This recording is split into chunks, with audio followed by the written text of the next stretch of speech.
In 1992, the Brisbane Bears and West Coast Eagles played out a thriller on the Gold Coast. Glory for the Eagles now. He shoots in towards goal and he's put it through.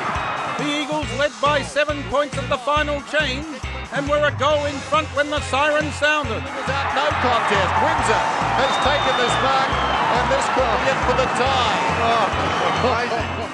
Enter teenager Ray Windsor in only his 10th game with this shot at goal.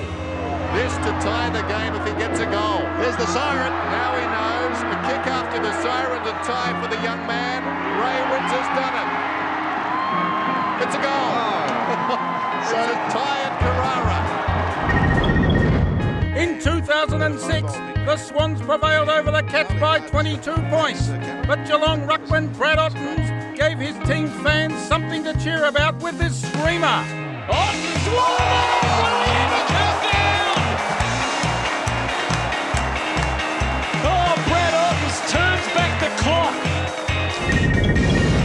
The next day, there was controversy as the Saints and Dockers clashed at Aurora Stadium.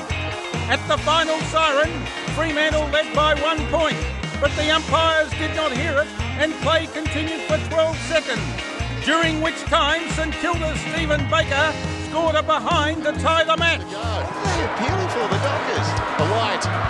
Johnson knocked it down. Blake over his shoulder. Fiora across to Baker. Baker lines up. And kicks. A point. There's going to be a free. No. The siren's already sounded. They were saying they heard the siren. The siren's already sounded, but they did not hear it. The umpires have to...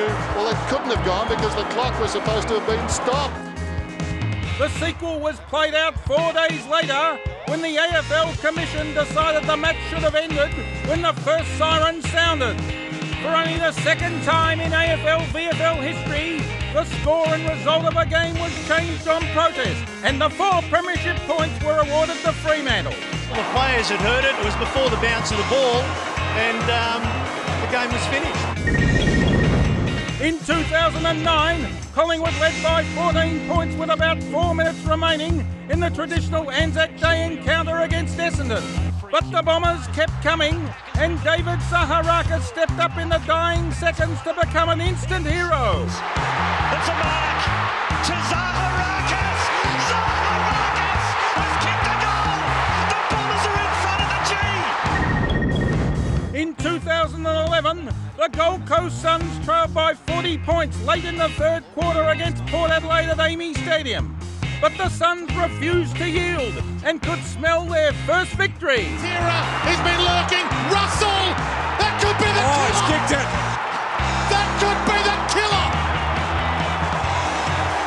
The Gold Coast Suns have their first ever AFL win, and it's one we will never forget. 3 days later, Geelong celebrated fullback Matthew Scarlett's 250th game with a 19-point win over Hawthorn in front of more than 78,000 at the MCG. Super Scarlo!